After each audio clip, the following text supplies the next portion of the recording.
We had a really successful intro last week. Welcome back to the Smoking Hotnerds podcast. It's Timmy and the Gooch. Yeah, we're gonna figure it out one of these days. One of these days, it's gonna make sense. Hello, boils and ghouls. That'll be our Halloween one. Save it for later. Oh, Don't ruin it. Okay. Yeah, yeah. Your backgrounds are way better. Got all kinds of good stuff behind Nico. Actually, so much better. Nico wins. Mine's. I thought about dialing it back because we're starting to do a lot more video conference calls at work. Oh yeah. And fortunately, we're using a program that allows you to kind of like blur the background, so it gives you like this weird, like super hard to see exterior edges. But I asked a coworker, I was like, "Can you see what's right here? Can you read that?" And they're like, "No, it's just out of thing." Like, "Oh, okay, good." Perfect. What about what's right there? Can you see that? No. Like, can you make up my Harry Potter books? No. Cool. Yeah, we're good. I'm assuming those are Harry Potter books. You assume correctly. Because I know what they look like, yeah. Well, yeah, let's see, where are they? Yeah, the Potter books are right here. Below the batteries or whatever the hell's above them. I don't know. I can't those are the Terry Brooks, like the Shannara series. Okay. That's all. Like they did Elfstones was on like MTV or something like that, and then it shifted to Sci-Fi. So that's right there. And then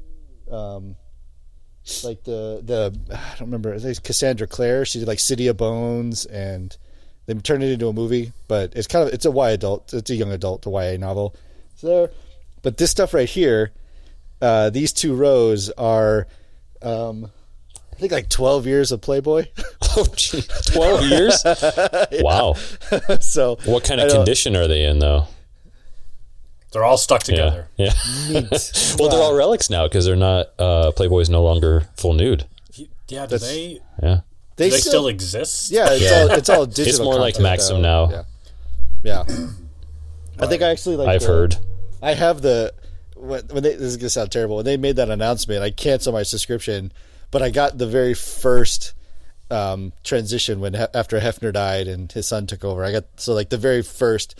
We're not nude, and then like their stock just So like, okay, so maybe a little bit of nudity. At that point in time, there was already Maxim and stuff, everything, and then even GQ and Esquire were still, even though they're men focus, as in like the actual subjects of their interviews.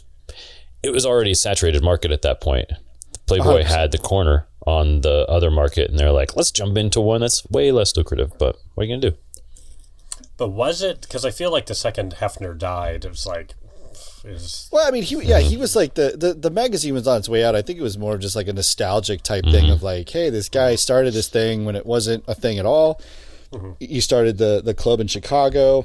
It's very outdated at this point in terms of... Especially if you think about where we were, let's just look back to when, say, Weinstein was getting exposed. From that point till now, the way that just culture has shifted, speaking from a completely ignorant white male perspective, the way the culture has shifted, it's just not, it's different now. And so, and not to mention that Instagram alone has taken the stock away from exclusive, even implied nudity now.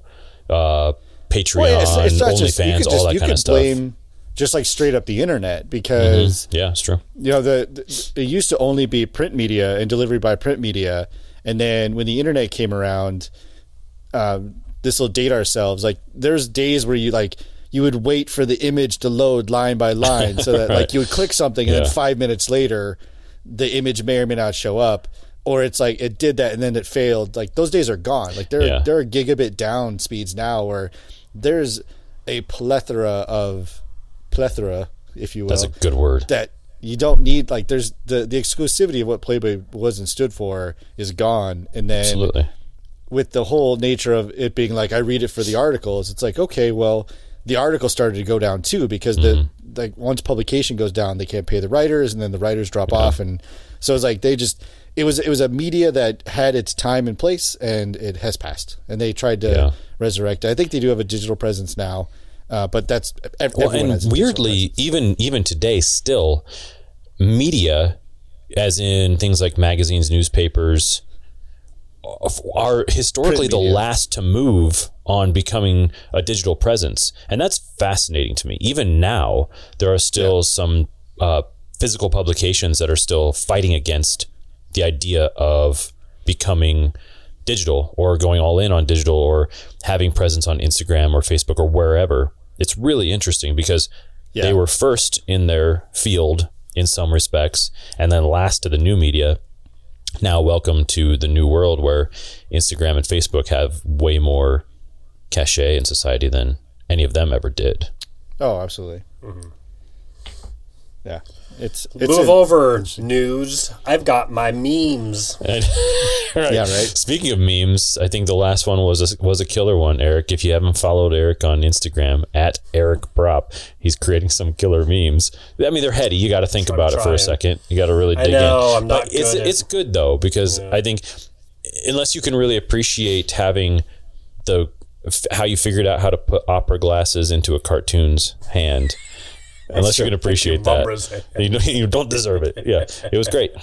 Loving them. Thank you. Yeah. I'm trying. Like the more I do them, the more I'll start to kind of go, okay, this is how you kind of make one that goes somewhere. And if not, then I'm fine doing one based off of The Happening with Mark Wahlberg, that movie no one wants to remember. I never saw I'm fine it. So. living in that world. Yeah, exactly. I think you guys explained that one to me in a long ago episode. I was like, no, just tell me what happens. I don't want to watch it. Yeah, right. I think we did. Much like so. That's been the biggest talk from anyone I've talked to who's been listening to the podcast is they're like, so are you gonna watch Star Wars now? I'm like, I don't know, maybe. I know what happens now. I know all about Ray Palpatine, old Raymond. Yeah, Raymond. So everybody loves Raymond Palpatine. It's just the worst. I was thinking about the terrible new names.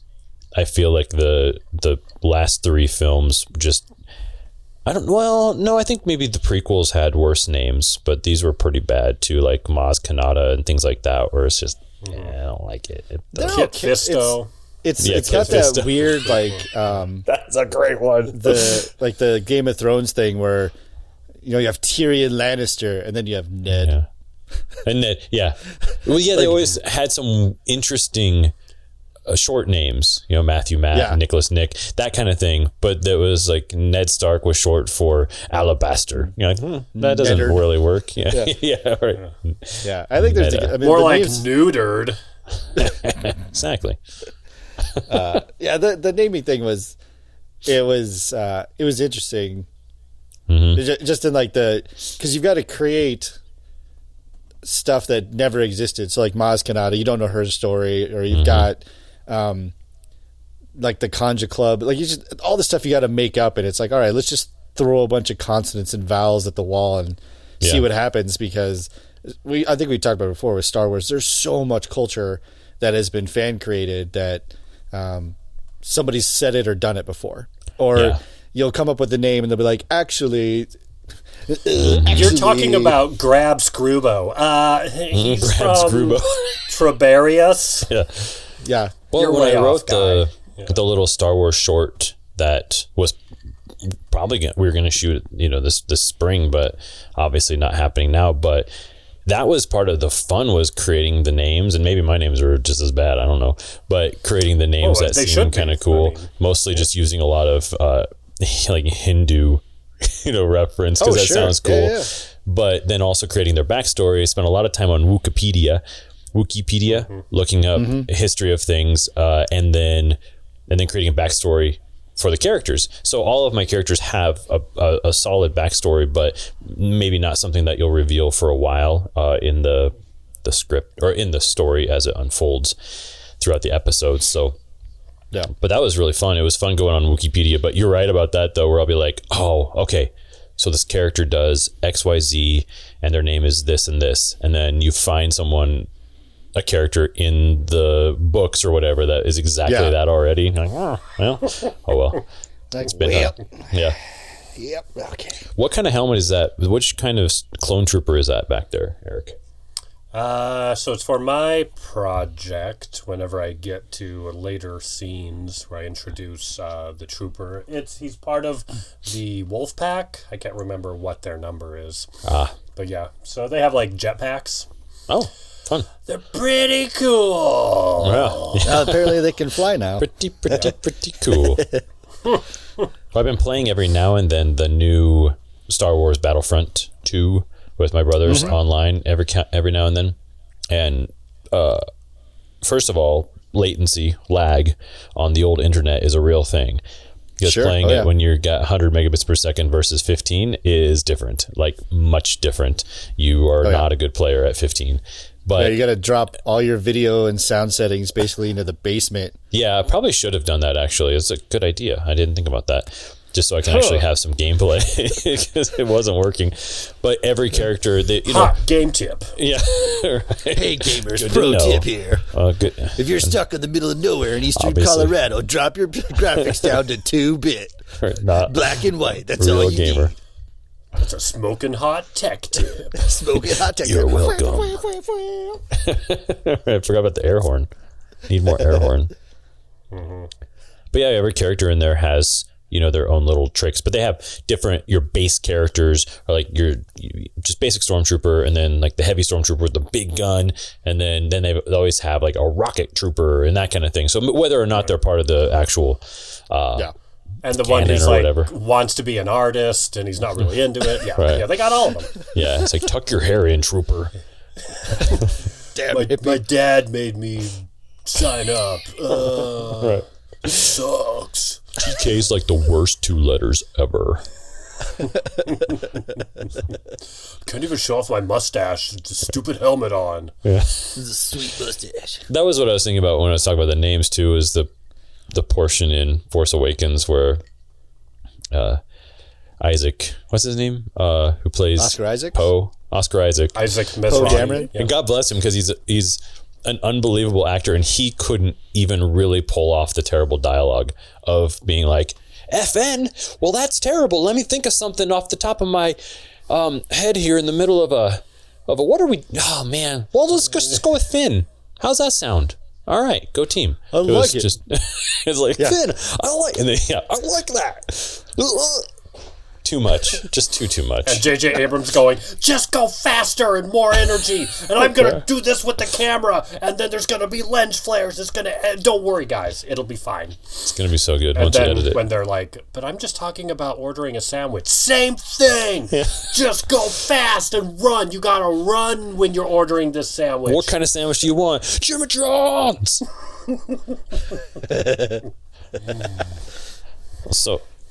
So far, do you think we complain too much about Star Wars? I don't know. Sometimes I feel like that's the joy of Star Wars now, is to complain about it. Yeah, that's true. I think it's a fair amount of scrutiny. I mean, it's earned it. When you're that big, that's true. You've earned the scrutiny. When you become a piece of the culture rather than it used to be a piece of art. Now it's a piece of culture that each of us have taken on as 100%. Our own. Yeah. Mm-hmm. And two, I feel like for, again, this world of cisgender men, it fits right in for us to complain about Star Wars. This is our place in the galaxy. No, it's true. We don't really have anything to complain about otherwise, right? Yeah. I mean, a lot of us do, unwarrantedly. A lot of us do complain, like, oh, what about this and that? And it's like, you're fine. Just stop complaining. Just complain about Star Wars already. Right, yeah. Because it's like we're in the middle of a global pandemic, a lockdown, and you as a 40-year-old white male were able to get another job in the meantime. Wasn't that hard, right? So whatever we could call that, but so not a lot. So let's just keep complaining about Star Wars. Irresponsible is probably what it would be called. All right. Well, But the thing is, you're working towards I'm keeping supply chain running. Yeah, exactly. It's what you got to do. Got to do what you got to do. The supply chain is important. Sorry. I'm pretty important. I don't want to brag here. Well, tell us more.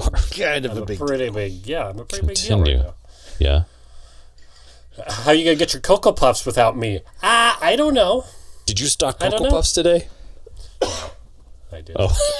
They haven't let me touch the Cocoa Puffs yet. You got to be like... I got to work up to you got to be training there for at least 2 weeks before that happens. They're only letting me touch the grape nuts because no one wants grape nuts except for me. So. Right. Can't screw that up. No one will notice. Definitely no virus on the cocoa or on the grape nuts.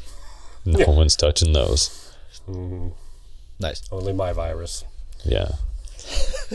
So this week we decided that we were going to talk a little bit about Once Upon a Time in Mexico.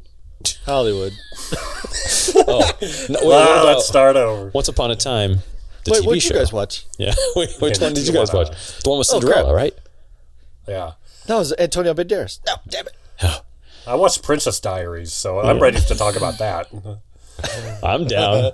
That and Devil Wears Prada. I'll talk about that all day long. Yeah. I love that movie. So good. It's Hathaway all night. Yeah. Ooh, we could do a Hathaway night. I'm okay with that. I'm sure Nico would be fine with that. All the thumbs up. That's thumbs up for the video, so it's not creepy on the podcast. But Once Upon a Time in Hollywood, written and directed by our very own Quentin Tarantino. Definitely our very own. From Fort Morgan, Colorado. Is this the sixth film by, or I think that's what it was. Oh man, it's a debate. I thought I'm on the 10 movie train, but it was billed as like his ninth movie. Okay, it's billed as his ninth. Why? What did you count as his 10th? Well, because they're counting Kill Bill Volume 1 and 2 as a single movie. Oh, I think I'll have to look. Is that how he wants it? I think that's how. Right. I think that's like director's discretion. But if you look him up on IMDb, he has like 17 director's credits or something like that. So it's like the whole. I think it's just the whole. I did everything right, direct, produce, like his entire bag. I think that's what he's going it as. So, okay. But it's just funny because it's like, okay, yeah, you I did think 9 or 10. It's just vanity Good at job. that point. But like True Romance would have been his first film, but he just wrote that. So there's that. It's, I mean, you know, it's kind of like Sorkin, you know, he finally directed a film, but he's written everybody's movies. So Everybody Loves Raymond. Yeah. Everybody Loves Raymond Palpatine by Aaron Sorkin. That's a movie I would watch. Yeah. I just watched The Social Network the other night. Just because for the first time? No, I've seen it quite a few times, but I forgot that he wrote that. I knew that Fincher directed it, but I forgot that he wrote that. And good little movie. Obviously, it's funny. So the masterclass, which I'm gonna sign up for the master classes and just get the yearly thing and just watch a bunch of them. But I haven't watched his yet. But the trailer for it, he talks about it's like no one in real life starts a conversation with "damn it." I'm like, well, but no one in the real world talks the way you write either. Right. That's just fact. No one talks the way that he writes. So I found that a very interesting point of view. But I mean, that's what's fun about his movies and his TV shows, like the West Wing or the Newsroom. No one talks like that, which is great, which is fun. That's what makes it interesting. Yeah. But, well, he did not write this movie. Quentin Tarantino wrote Once Upon a Time in Hollywood. What did you rate it at, Nico? I think on the gut reaction was a 4 out of 5, and I think the reason I gave it a nomination, but I didn't give it Best Picture or Screenplay because of the stuff I mentioned last week of where the disjointed nature of the Manson family stuff with the Sharon Tate, with the Rick Dalton stuff. It just it never gelled up, and in doing the rewatch, I have a greater appreciation for it. I would probably jump it up to a 5, I think, because once you know the story, and we've talked about this too, when you watch a movie for the first time, you miss all the ancillary stuff because, well, at least for me, it's all about what is the story plot, what is happening there. So then once you know all that stuff and you watch it again, then you can kind of pick up the other stuff. And one of the things I picked up that I completely spaced the first time I watched it was Leonardo DiCaprio's character has a stutter. And it totally didn't even catch it the first time, but then rewatching it, it shows up a lot. Yeah. But that's a credit to DiCaprio though, that it is his structure of the dialogue and the way he delivered lines. It wasn't like a forced stutter. Like when somebody's trying to stutter, it doesn't feel like stupidly forced. He had it jumped in on like all the appropriate times, like in cases where he is experiencing stress or is caught off guard by a question, that kind of stuff. So it was super good. He did a really, really good job. Yeah. Not best actor good, but good job. Come on. Hashtag wrong. For me, the Joaquin Phoenix in the Joker was too good, but he's like right up there. He's like, if they could give a second place Oscar. It's just too insular. I mean, we could go on and on and on about how I feel about Joker, but it's just that character, that portrayal, it was just so insular and so look at me, look at what a great actor I am. Yeah. Leo is giving the entire movie, like giving. And not to mention the fact 100%. That he acts with like a 12-year-old, in a few scenes that are just captivating. I was just stuck watching it the entire time. But it was those subtleties. And it was because he was so into himself that the character was so just completely and utterly captivated by his own career and by himself, but yet he was just so confused and the stutter stuff, and he's kind of an alcoholic, and he's like, all right, I'm quitting drinking, and he's going to take a shot, but for some reason it still surprises you. It's like, I don't know. I just thought he was absolutely brilliant in the role, and that moment where he's acting the scene within the scene where he's acting with the little girl and the camera just stays on him the whole time and just slowly pushes, and then they all cut, and that's it, and she looks at him and goes, that was some of the best acting I've ever seen. That was true. It was some of the best acting I've ever seen, and it wasn't even in a real movie. I thought it was amazing, and I thought he was amazing and fully deserving of best actor in that category. Yeah, who won fair. it? Who did win tough. it? I don't even know. It was Joaquin. I'm honestly not sure what role I would have to see Leonardo DiCaprio in to give him best actor. It's Django. You didn't. I mean, he was supporting in that, but you didn't think he was that good. I would give him a nod for best. I would give him a nod for best supporting in that one, absolutely, because he took that character, and just like, it's going to sound cliche, but just like how Johnny Depp transformed the Jack Sparrow character. Like, if you look at that on written word, on script, it's just dialogue. But like, for Johnny Depp to create this instantly successful, recognizable Jack Sparrow character, I think DiCaprio did that in Django Unchained. He took that super racist land and slave owner, and aside from all like the N-words, just ran with the nature of the dialogue, so that every time he did it, it was uncomfortable, but it didn't feel unnatural. Yeah. And when even in that movie, when he broke between dealing with Christoph Waltz and Jamie Foxx, and then dealing with Samuel L. Jackson, even then you could tell that there was like, just like how people talk to their boss differently than they talk to their spouse. Sure. It was just like that. And it's like, that was awesome. That was super good. So he is talent. He has that talent there. But I mean, like I said, I don't know. I'm sure he will have a role that will just blow my mind. The problem is that he's too much like you and me, for maybe that's the reason why you're looking for it, because he's just so normal. Yeah. White guy, like he is. He just blends in, and so that's why we look at people who aren't like us and put them so much on a pedestal when it comes to art, because we're sort of looking for reflections of ourselves, but we don't necessarily want to see ourselves. So when even like a British actor, you look at Anthony Hopkins, always was getting nominated early on and things like that, because here was this guy who was kind of all the things you wanted to be. You wanted to be like the stately guy with a really cool accent. But Leo is so much like you and me, and same thing with Brad. Like, they're just so much like there's normal dudes that Mr. maybe Pitt. It's hard to see it. But I mean, Leo just goes there. I mean, in Django too, that scene where he's showing them the anatomy of the skull. He cuts his hand. Yeah, he cuts his hand on the skeleton, and just things like that I just think are just so intensely amazing about him as an actor and his commitment to it.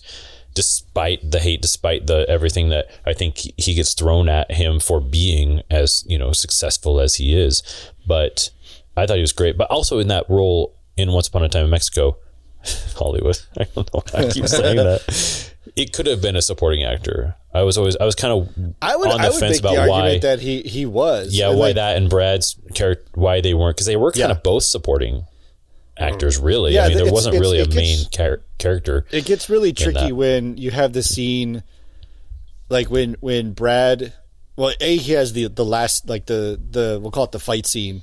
Mm-hmm. Like he's the star of that scene, and DiCaprio's just out in the pool getting drunk, going through his lines or whatever. But so Brad Pitt has the scene in his house, but then he also has the scene out on the Spawn Ranch, where that's a leading actor that's true. role. Yeah, that's true. That's a lead actor discovery. That's that whole process is lead actor type material. So it was definitely tough. And I don't know how they determined lead versus supporting, whether it was screen time, whether it was, Dalton is the actor and Cliff Booth is the stuntman. So it's not the Cliff Booth story, it's the Rick Dalton story. Like, okay, so I can see where they did that. But I would absolutely have made the argument that Brad Pitt was the leading actor of Once Upon a Time in Hollywood and definitely deserved the award that he won for Best Supporting Actor. So yeah, I thought his stuff was the best stuff. The only stuff I didn't like about him, and I think it was, I'm honestly not sure what Tarantino was trying to do. There's so many things where he's just showing them in cars driving. Yeah.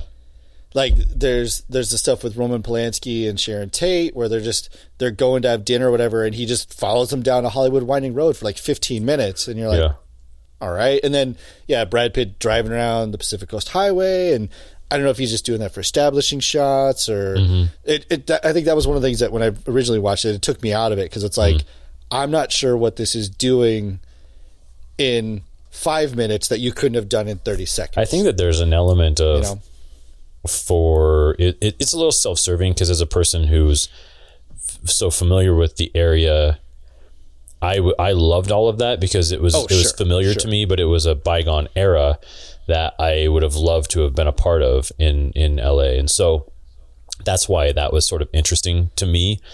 I love that kind of stuff though. I love the, Breaking Bad, even in El Camino, did a lot of that camera mounted on the car and then just driving and just reacting to stuff.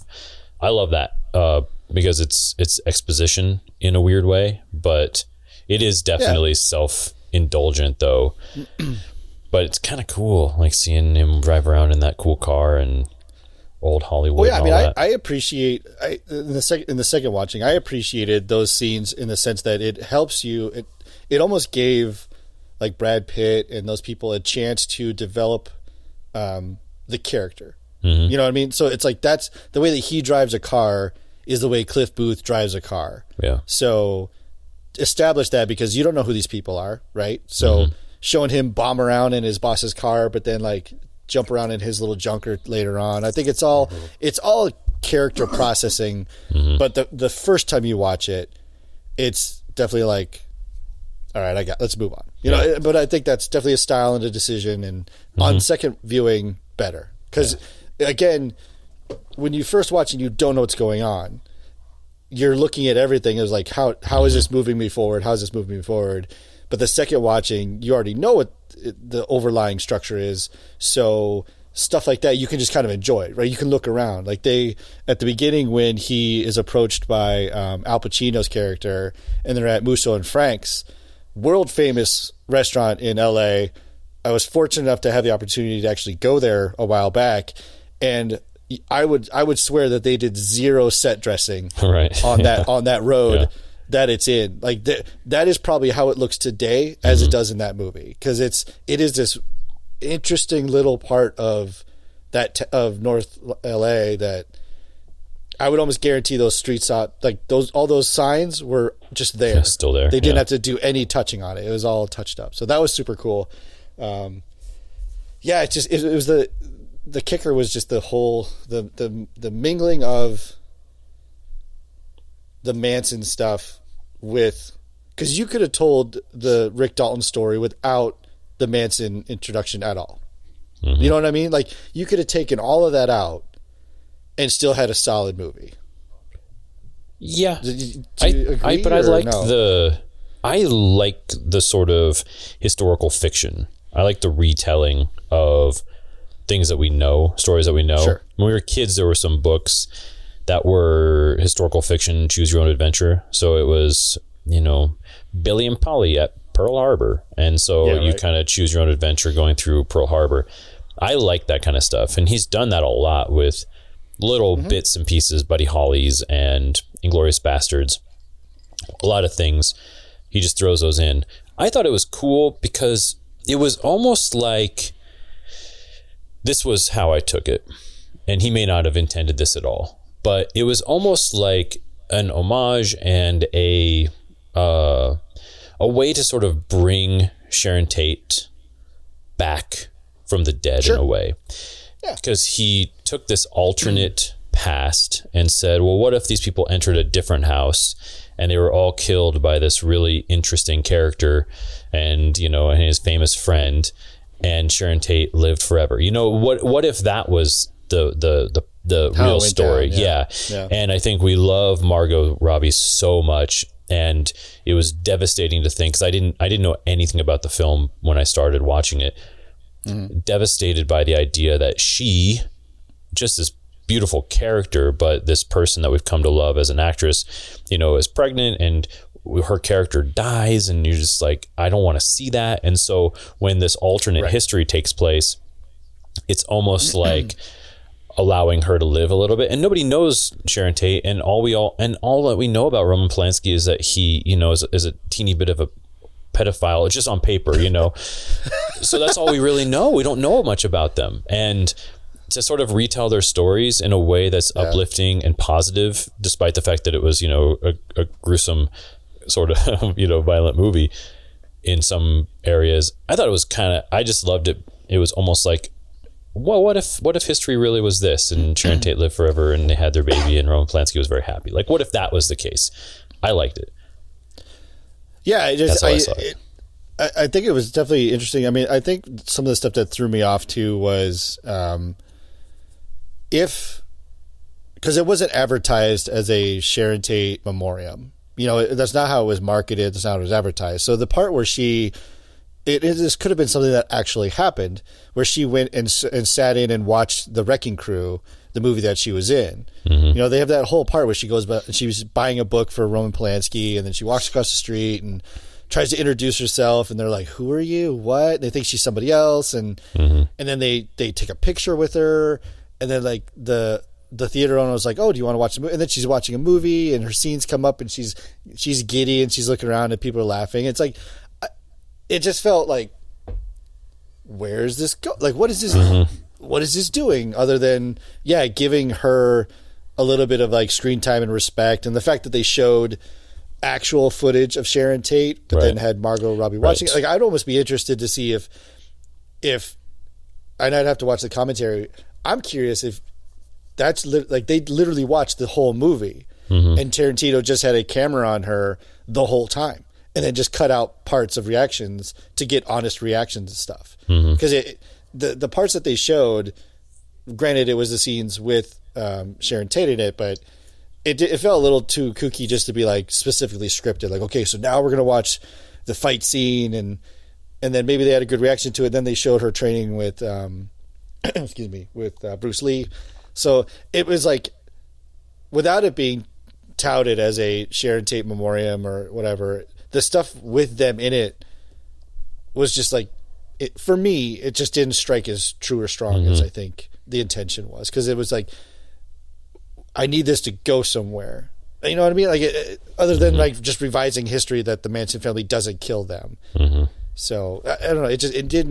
It's still not resonating 100% with me. And I think that's my only hiccup. Well, but that scene also got to show her feet. So, Tarantino had to get that in. Yeah, her no one's going to complain about. Damn hippie. Dirty feet. The thing though is that, being that it just felt like an ensemble piece. It didn't feel like, even up to that point in the film, that there was one main character and we were following his journey. So that's why I thought that part was cool. And again, it's just that part of it. Why I loved it so much is that theater is right around the corner. This restaurant I worked at for almost 4 years, and so I walked by there like almost every day. And so I was just, it was just very fun for me to watch this movie taking place in this nostalgic world that existed, before my time. Well, and didn't we eat at that Mexican restaurant? I thought we ate at one of those 2 Mexican restaurants that they go to, where like they have the split night where they've come back from shooting all the films in Italy, and like the night of the night of, like I thought we had been to one of those 2 restaurants. The one that maybe Brad Pitt and it looked very similar either way. I don't remember exactly which one they went to, but at the very least it looked very similar. You're talking about the one we went to the night we premiered The Guardian, or that we showed that. It might have been I don't think it was that one, but it was something similar. That one that we went to was one of the Kardashians. Yeah, it was that really good Taco Bell. The one from Demolition Man, right? Yeah, it's all Taco Bell. Classy one. Yeah. But there was one of the Kardashians or somebody said was like their favorite Mexican restaurant, and so then, oh God, screw everybody, you're never getting a table now, sort of thing for the next 3 years. Good for you, but screw you. Yeah. So going there, but there's a Mexican restaurant next door that's actually better, but doesn't have the same ambiance, doesn't have the same feel to it, but the food's actually better. Everything's better about it, but just not as cool inside. Feels more like one of those hole in the wall type places, which usually is better. But that was right around the corner from where I used to live as well. And so that was just, I just liked that nostalgic aspect of it. Well, and this whole, I feel like the whole purpose of this movie is him doing that for himself, going, what if I recreate this part of Hollywood? This would be fun. And so, the meandering and the driving, all that stuff is him filling, I think, his own desire. Is just what he wants to see, what he wants to do. That's his films kind of to a T, though, where, look at Pulp Fiction, it took place in whatever year it took place, in, what was it, mid-90s or something, but people were still dressing in the way that they dressed in Swingers and driving older cars, and there was still this nostalgia for the 50s going on in the 90s when coming out with swing bands and zoot suits and things like that. So he definitely has a nostalgic thing to it. Well, I mean, look at Inglourious Basterds. It's a retelling as well. Yeah, right. Yeah. So killing Hitler and what if the war ended this way and all that, I mean, it's all a retelling. Is kind of the way that he rolls. And I didn't mind the retelling part, but I'm sure. So if you want to use Inglourious Bastard as a good, like a comparative example, you would have to follow like Hitler around for a couple days. You know what I mean? To have the equivalency for me, because with Inglourious Bastards, there's basically just the bastards, right? And then all the people that are assisting them to try to get into that final show. So you do have a little bit of a break, I guess, with. You have Shoshana running the theater, and then she meets up with the guy, the legendary sniper guy who's hitting on her. But then it ties back into Christoph Waltz, and then it ties back into, so it all tied back in that way. But you didn't. There's not so much of a thrust in this movie. Yeah, right. Like, we know it's going to end on the night of the Tate murder, but beyond that, it's just doing its thing, and these characters are just kind of doing their thing. Yeah. So there's no feeling from right off the bat going, oh, okay, this is what the mission is. It's just we're going to hang out in this world, and we're going to follow these characters, and whatever happens, whether they're fixing an antenna on a roof or well, and I think that's the thing too, is that I think the non-Tate stuff was so compelling that's why maybe I'm having a disconnect, because it's like I didn't like when Brad Pitt flashes back to beating up Bruce Lee, and why Randy doesn't want him to work on the sets, like all of the movie-based stuff. That's where I've been like, you could have just had a movie there.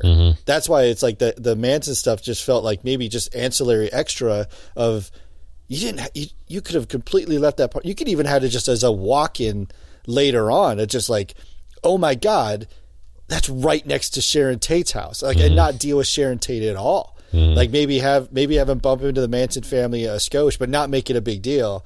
Just do all the movie based stuff, And then maybe right then, like you could even, I'm rewriting his own movie. Like maybe even then, DiCaprio gets this huge break, but then that's when the Manson family kicks the door down. You know what I mean? Like it could have been the way that movie goes. It would have been very un-Tarantino, but that could have been the way it gone. Well, let's ask the man himself. We got a surprise guest on the show. Mr. Quentin Tarantino is here to tell us all about why he didn't write it Nick's way. I wish that was the case. Maybe one day we'll have the writer on here. But it was a different feel from a normal Tarantino in some ways, but also had a different spin on it, and I think that's why I enjoyed it so much. Was it felt like his world, but it felt a little different.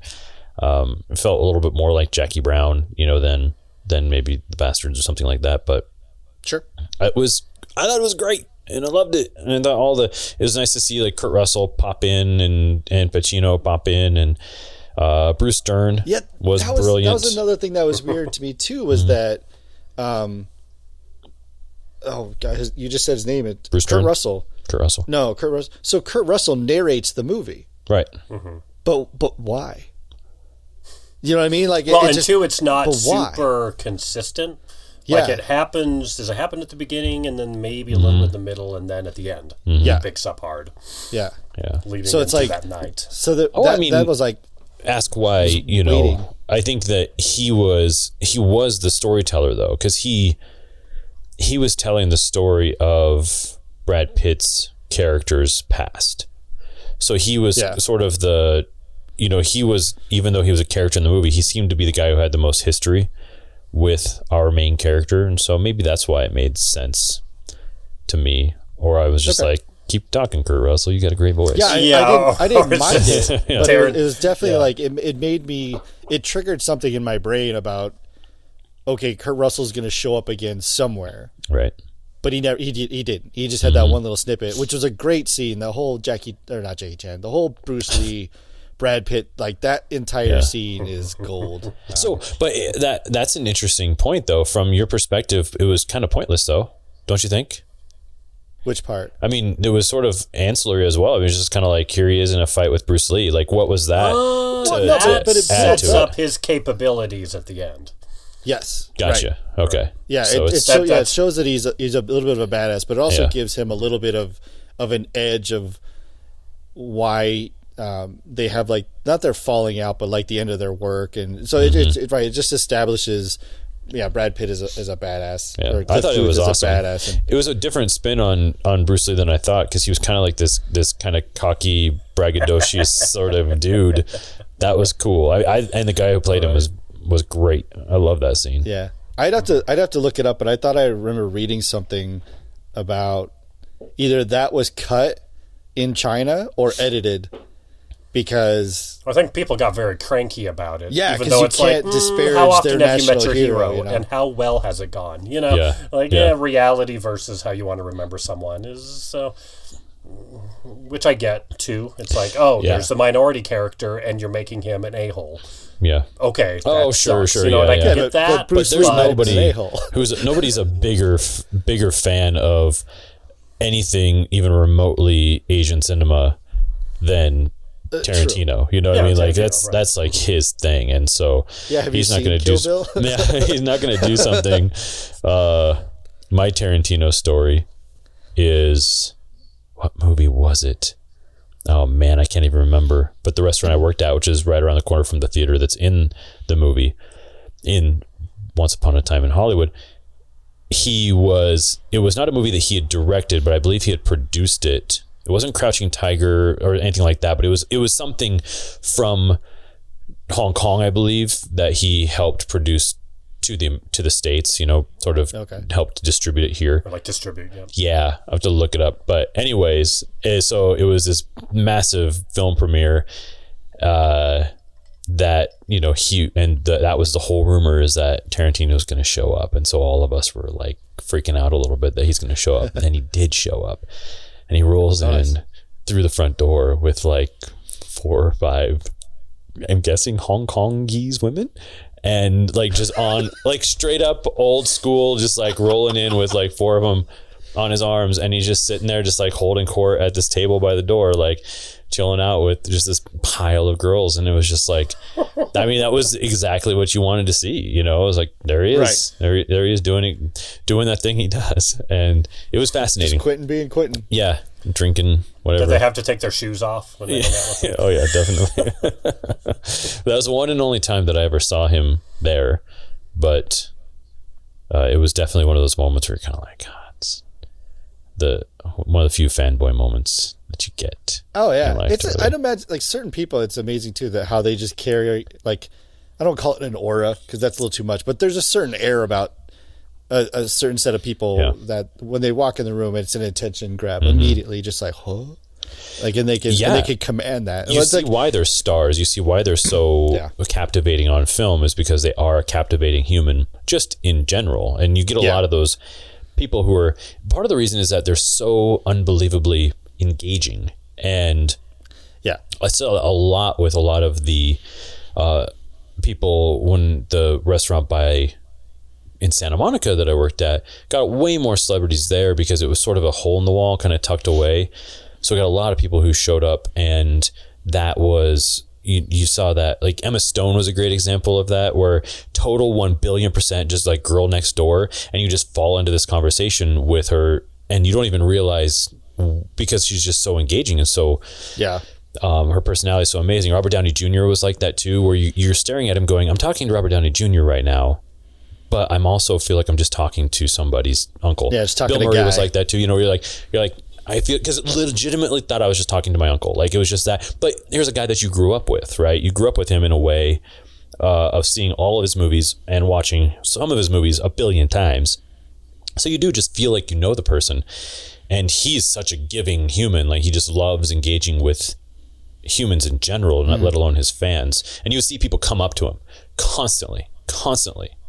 Hi, Mr. Murray, I just want to say hi. And every single person, he was just like, hey, what's going on? Yeah, good to meet you. I was like, I've never seen anyone put out that much energy into just random people. After a while, everybody would be like, I'm having dinner with my friends or my family or whatever. Yeah. Not him. He was just like all about it. Groundhog Day. It probably took him. I wonder how long it took him, or if he was always like that, though. You know, or if he hit a certain age and a certain point. I've heard stories of him walking through. I'm just gonna just relax. You go through New York City just handing out 20s to homeless people as he was walking to set during Ghostbusters. Like that. From what I understand, that's just who he is. That's awesome. Yeah, just a good, giving dude. Yeah. It was funny too. Like, we were watching the because this came out last year, which wasn't that long ago, but since then, especially when they had the scene with Brad Pitt on the ranch, seeing some of the people in there now are in other things. Like, I think Harley Quinn, Kevin Smith's daughter, is in there. Obviously, Lena Dunham is in it. She shows up. Dakota Fanning is in it, but then, and I don't know their names, so if you're listening, I apologize. So the girl in, I think it's the Netflix or maybe Amazon Prime, this show YOU, about the guy who falls in love with the girls like hard. In season 2, the girl that he falls in love with is one of the girls on the ranch. And what was the other one? In the show Handmaid's Tale, in season 2, there's a character named Eden who marries the driver, and she's supposed to be playing this like 15-year-old girl or something. She's on the ranch, but playing like an 18, 19-year-old girl. Like, looks amazingly different. Like, the costumers make up amazing job, because she definitely looks 15 in Handmaid's Tale, but I know that was filmed after Once Upon a Time, right. So it's crazy good. That's the thing about his movies, bonkers though. To see, part of the magic of his films is that people from every spectrum are going to show up in his movies, where it could be someone who's wildly famous who has no lines, or someone who you don't know and has an absolutely huge role. And so that's what I like about him, and introducing people to the world, like Christoph Waltz, who you know nothing about, even though he's really, really famous in European cinema. you know nothing about him, and all of a sudden here's this, you know, breakout superstar. So that's what I like about it is, you know, Bruce Dern or even Don Johnson, his character in Django is just, you know, a couple minutes, non-consequential in some respects, but incredibly super good, really well done. Really, he brings something out in people for sure. But I love the ranch scenes. I thought they were just so tense and creepy and weird, and it really drove the story and sort of Brad Pitt's character sort of not paranoia, but just his discovery maybe of what's going on. I love seeing the discovery in his eyes and sort of just in his walk around was really, really interesting. And I didn't expect Bruce Dern to be alive, so that was kind of fun too, where you're watching a movie and you're like, whoa. Yeah, it definitely had like a Hills Have Eyes type feeling. Oh yeah, for sure. Where you could have sworn that there was going to be a body. Well, I like too that the parallels between DiCaprio's cowboy persona character and then Brad Pitt, just his character in general, kind of being the cowboy throughout this weird and kind of twisted Western that's taking place in the almost 70. Yeah, where he was like the legit superstar in real life. And Leo was playing him, but Brad's character was a huge fan of Leo's character. And it's like, don't forget who you are. You know, he's like a huge fan, you know, of him, and was always sort of his cheerleader and stuff. And it was a fun relationship because Leo did not appreciate Brad that much throughout the movie until sort of towards the end when he started looking inward a little bit more and sort of realized this guy is like my biggest fan. I should help him out and get him on this movie and stuff like that. Because I think it was a good example of like friends taking friends for granted. And here's his buddy who lives in a trailer and he lives in the Hollywood Hills, but to him, that's just how it is. He's a stuntman. I'm a star. So it took him the journey of the movie to kind of appreciate who his friend really was. Right, and especially when Pitt kind of early on. Yeah, it's pretty early when Leo has the lunch with Al Pacino, and he comes out of the lunch or the meeting going, "Oh my gosh, my career's dead. Oh, woe is me." They drive up to the Hollywood Hills. He goes in his giant house. He's all good, but he's the mopey one, and Brad Pitt's like has to lift him up. "Hey, buddy, you're fine. You feeling better? Okay, I'm gonna go back to my hole in the ground that I live in. Let me drive home for 2.5 hours so that I can come back and pick you up at 7:15 a.m. Right. Well, and speaking of driving, that was a good driving moment where you do just want to see him drive and drive. That one's important to is to establish the literal difference between the two, and especially when he goes on that tirade about being a homeowner and how it's important to live in Hollywood and not travel to Hollywood. Yeah, like all of that stuff. Own a home in Hollywood. Yeah, I'm not a visitor. I live here. It was very, and that's a real thing too amongst people who are from there. I mean, not so much now in terms of owning something, because it's relatively impossible to own a home in Los Angeles unless you really doing well. But so everybody's a renter there. But that's the thing, is that people want to be recognized as not a visitor. I live here. And that is really important to people. Even doesn't matter what walk of life they're in, doesn't matter how successful they are in the business, they want to say this is home no matter what. I was like that for sure. Well, people in New York, they're like, I want to have that New York phone number. I gotta have. I gotta make it seem like I am in the city. Oh yeah, that's the thing. Like I have coworkers and stuff that have moved here from all over the country, and when we were changing numbers to be able to contact each other, I always had to be like, what area code is this? Like, oh, this is my Brooklyn area code. Like, how long have you lived in Vegas? 20 years. What? Like, listen, Brooklyn is gone, man. Like, you're a Vegas local just by proxy at this point. Like, you need to get a 702. That's just how it works, man. I'm almost a poser now too. Like, I still have mine.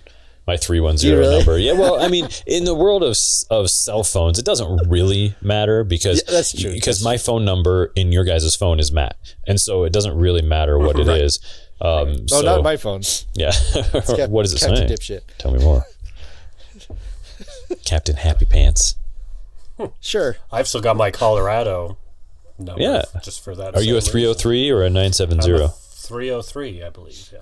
There you go. Wow. And I'm just too lazy to ever get another number. Well, yeah, there's no point. No, Everybody has my number already, so I can't even. There's just no way. It would be impossible. Oh, you have to be that guy who sends out like hey, everybody getting a new phone. Yeah, and this then is my what new one. happens, at least on the iPhone, is somebody gets a new number and they still have an iPhone. It somehow merges the two contacts and gives you their old numbers text chain onto that. But then the thing is, like, if it's not somebody, because it wouldn't be somebody that I necessarily talk to or text a lot, maybe somebody from work.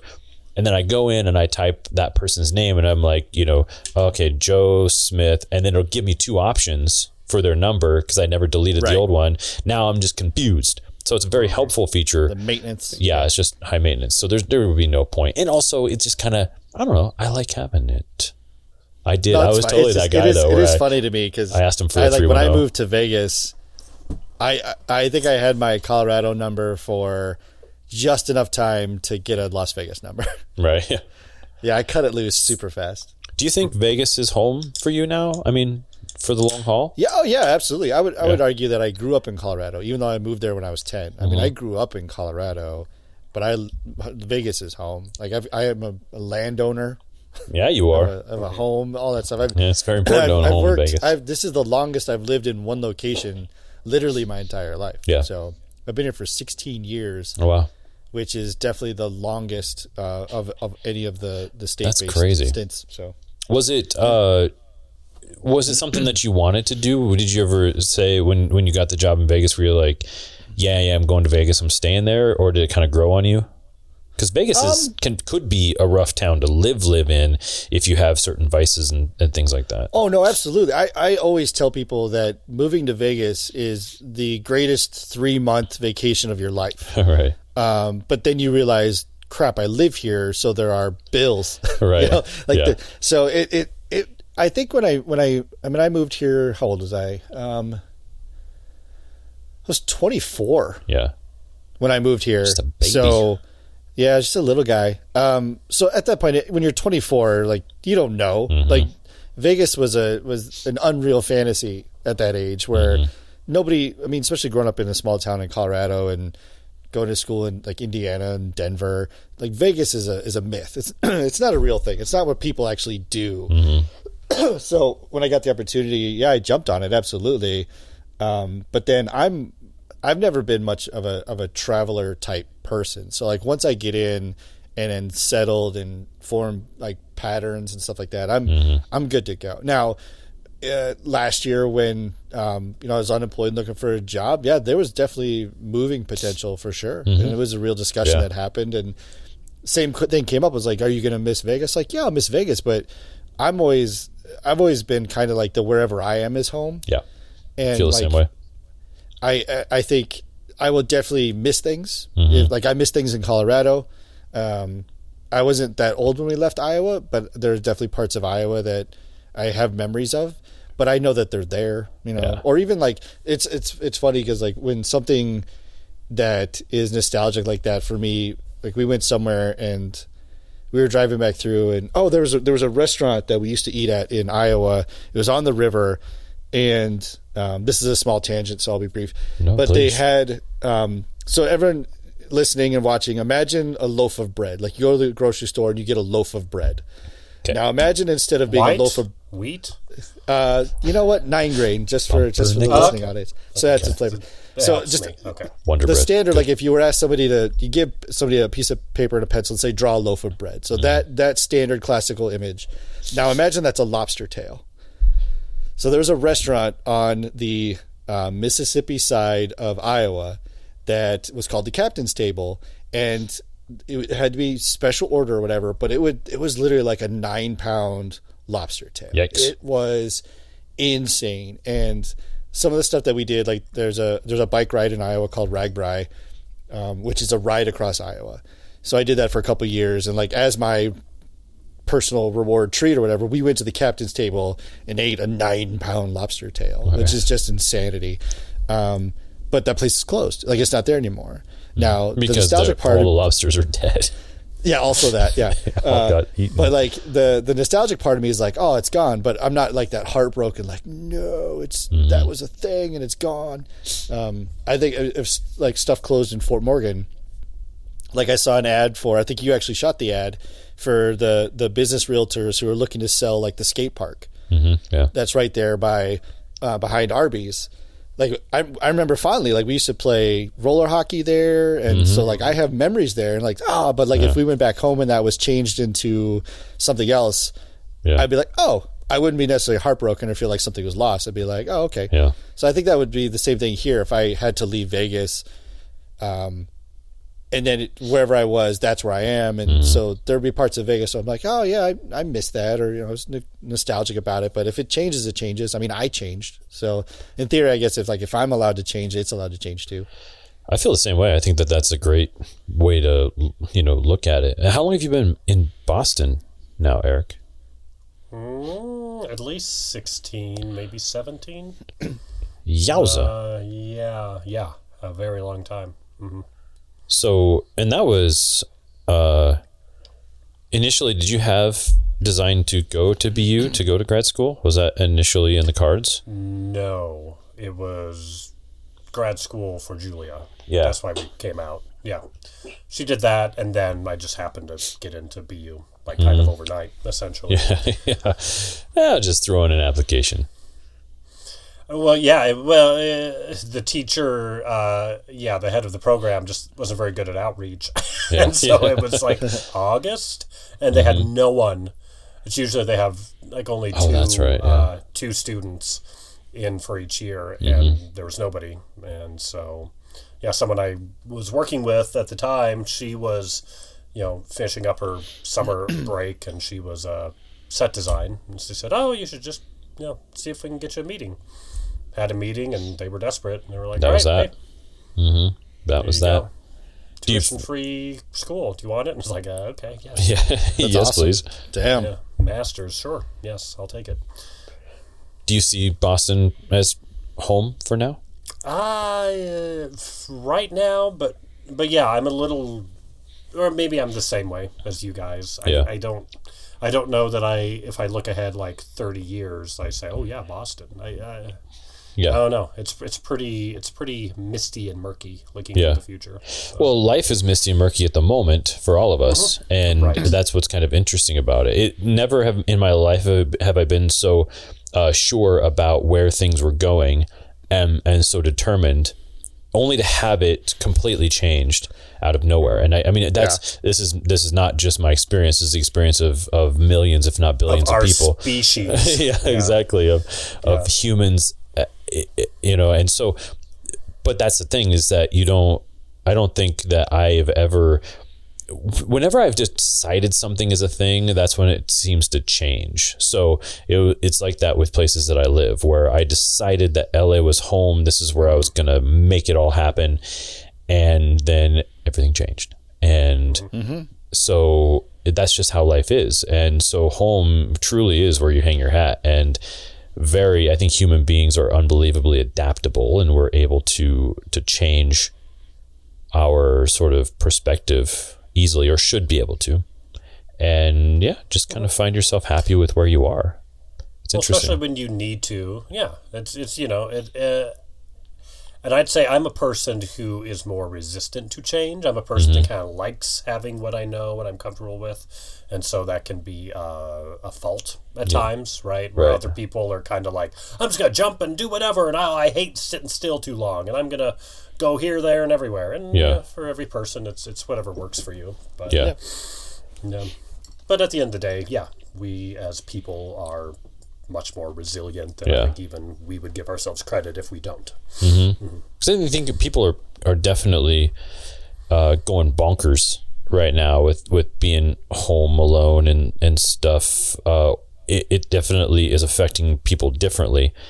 But strangely, everyone is still kind of just doing it, and everyone's just like, no, we're making this happen. We're staying in or whatever. So I think that it just shows how resilient and how powerful we can be when we truly allow ourselves to settle into a situation and let our minds control the path rather than let the external circumstances control it. Yeah. And everyone's trying. Everybody has to figure that out, no matter what you are. If you're a clothing 100%. Retailer, if you're a this or that. Yeah, everybody's got to figure out what are these next couple of steps from whenever we open, quote unquote, break open just a little bit society again and get commerce going just a little bit. What's that mean?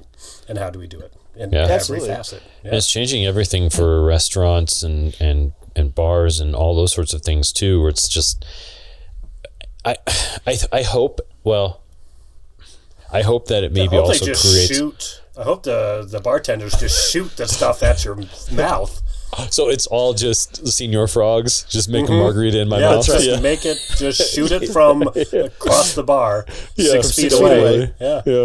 And and we all have the funnels that dogs wear when they have an ouchie, so they don't lick it. We all have those, and they just throw food into the cone and just kind of like eating it like Dan Aykroyd and Nothing But Trouble, just slopping that sausage. So I got to find a segue here back to Once Upon a Time, so that just in case I want to cut all that out, I can't. Yeah. I mean, I guess it's worth leaving, but also.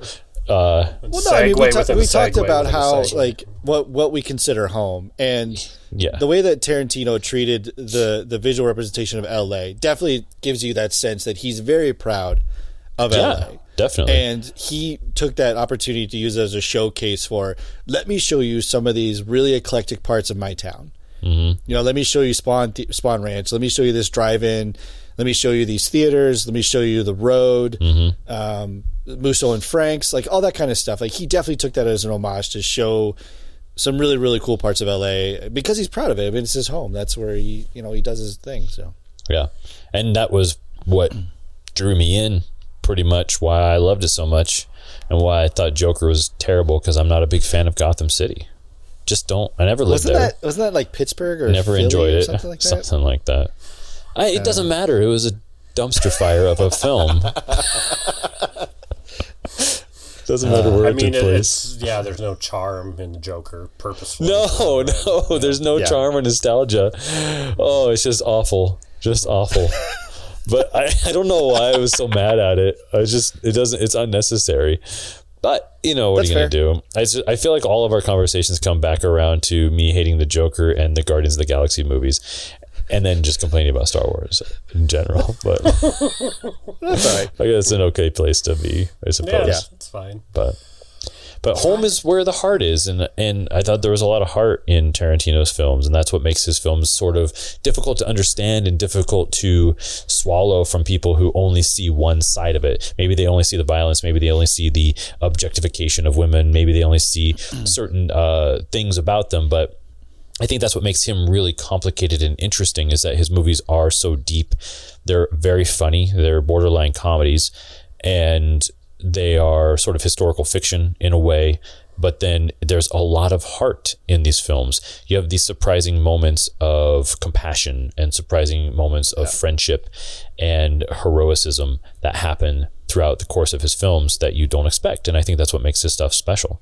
Yeah. And his dialogue too is on point in the sense that it never, I shouldn't say never, it rarely feels like written word. It always feels like he kind of gave two really smart people a little bit of an impromptu, like, this is where we need to start and this is where we need to go. This is kind of what I want you to talk about. So it's not like improv. It doesn't feel like improv because it's not a lot of the yes and stuff. But that's what great writing is. Great writing feels like it is off the cuff.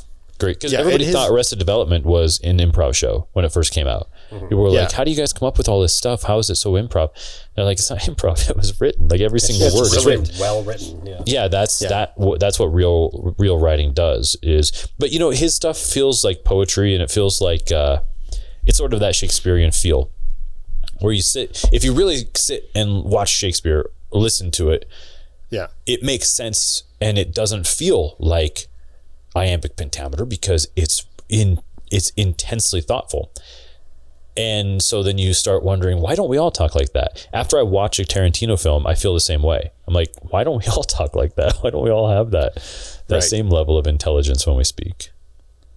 It's tough. It's especially because a lot of the times it's the speed of conversation in his movies is usually always very casual, where you're not trying to get in a 2-sentence and wait for a response, or 1 sentence wait for a response. Like, people have these mini speeches or like soliloquies, or what you want to call them, where they just go on they tell you a story through dialogue, but it's you're just watching this story, but it's really between the two people. So like those two, Brad Pitt and Leonardo DiCaprio, worked so well together because neither one of them ever looked like they needed to impress the other one. So you could tell that when they were having dialogue with each other, that there was never like a one-upsmanship.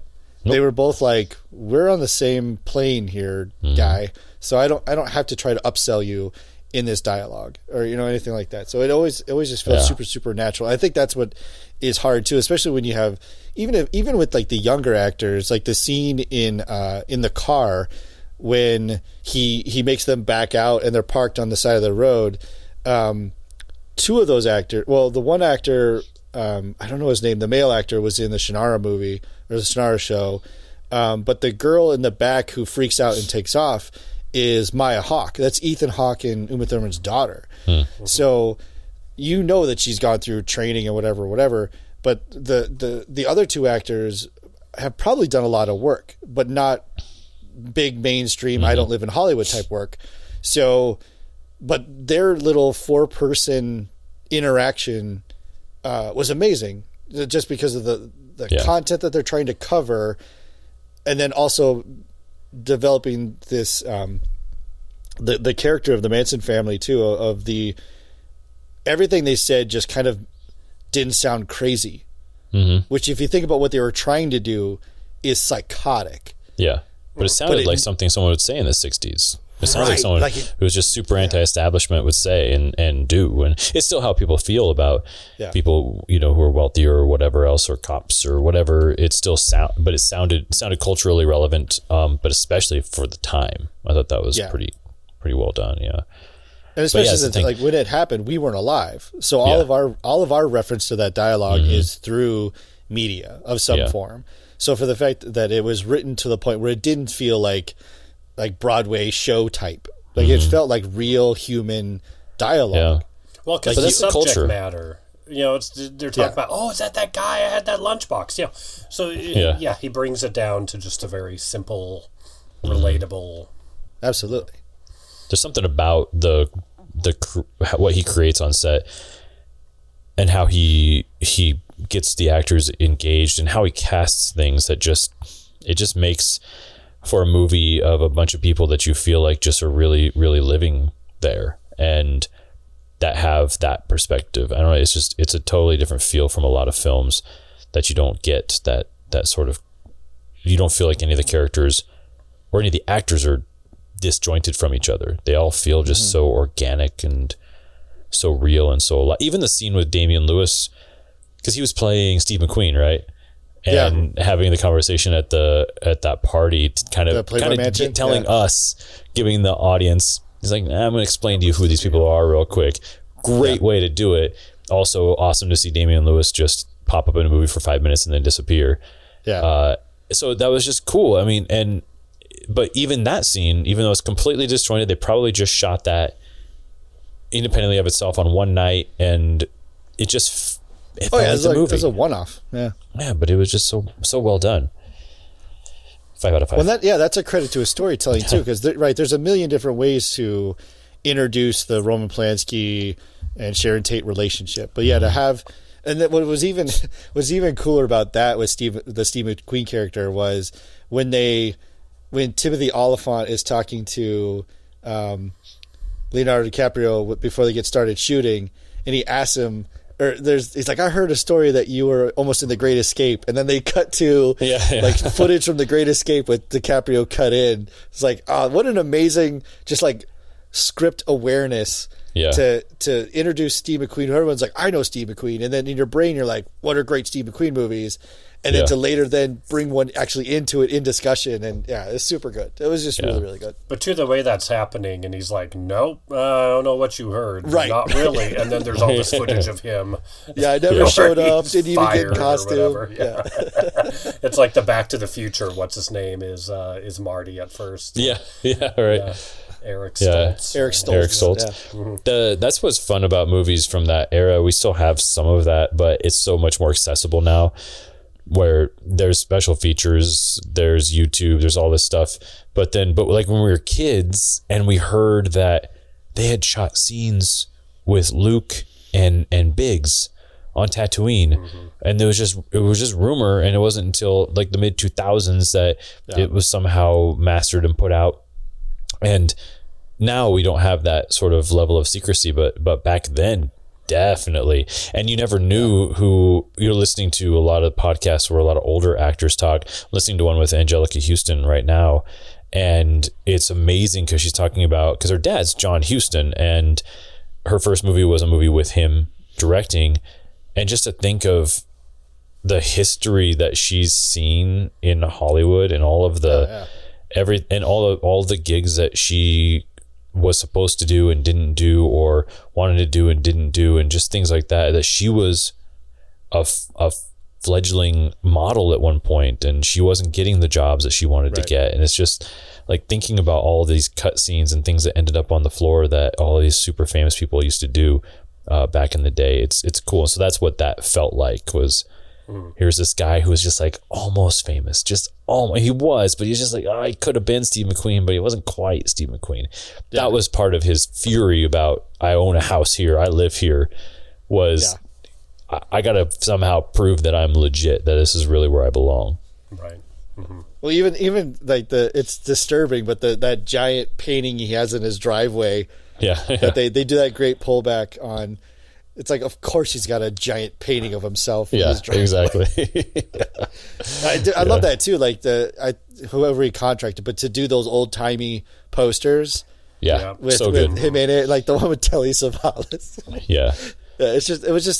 It was definitely Quentin's was doing a love story for LA at a time. Definitely. And one of the biggest things in that time was the Sharon Tate murder. So like I said, for me, it's still a good movie. Second watching, it gets better, because especially since I picked up certain things, like I said, I missed the stutter, but then in watching it again, it adds to DiCaprio's performance of that character with the stutter. Oh yeah. I still love the scene where he asked for the line and they reset the camera and all that stuff, like kind of like the behind the scenes that's not behind the scenes, that's like definitely scripted, but you're not quite sure. Especially with Quentin Tarantino, if maybe that was a for real screw up the line, right? And then he just kept the camera rolling and just then said, "This worked out amazing. Use it." It's because Leo's that good of an actor. Well, I mean, and I'll stand by that. No, but I mean that's the point though, right? Is like stuff like that was still so good in the film. Yeah. Obviously, the end with the fight scene is classic Tarantino violence. Which is definitely it's required. I mean, you got to have it, and you got to have a flamethrower in there, I guess. Now, yeah. Well, I mean, that's the other giant thing about his movies is the violence and how you look at it. If you go, is it irresponsible, or is this movies and this is playtime and this is fun? Yeah. And, how much do you take in it? And this one especially, oh my gosh, when he had that woman and just smashing her head against things, I was dying. Yeah. I was laughing as hard at that as I have in many things, and I'm going, it's horribly violent, but it's still fake-o. You're but still also, going, here's the thing. I was formulating this in my head. I was like, why is it okay? Why is it okay for me in my brain to watch a Tarantino film where there's just horrific violence and mind you, one woman gets torched and another one gets her head bashed against the wall. This is not delightful stuff. Why is that okay in my brain and not Guardians of the Galaxy? Well, I'll tell you, team. The reason is because there's something driving that moment in Tarantino's films, in all of his films. There's something driving the violence. Even the bit where I forget the actress's name from Inglourious Bastards, when she's being killed, Diana Kruger, when she's being killed by Christoph Waltz's character. There was this fury and this hatred and this anger and this betrayal that he was feeling. Not that it's okay. Let's just make sure that I'm very clear that none of this is okay. But there is something driving that. And so in Once Upon a Time, here's 4 people who broke into a person's house to murder somebody, and they in turn get killed in a really kind of cool turn.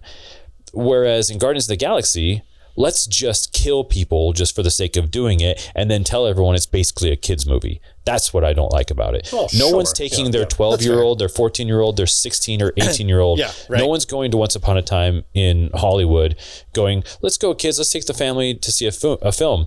But they're going to go do it with Guardians, and everyone's okay with that. And it's abnormally violent and disrespectful. And there's a soundtrack under it. And exactly. Right. You're meant to feel like, oh my gosh, look how cool these guys are. Yeah. Exactly. And it's just, in my opinion, it's just not okay, because there's nothing there that is purposeful in that. And so, but also because that's not the kind of movie it's set up to be. It's called Guardians of the Galaxy, not let's kill 300 people in 20 minutes over a song from the 60s. But Once Upon a Time in Hollywood, you know what you're getting when you go into that. And the audience is already kind of set for it, but it's also brilliantly written. And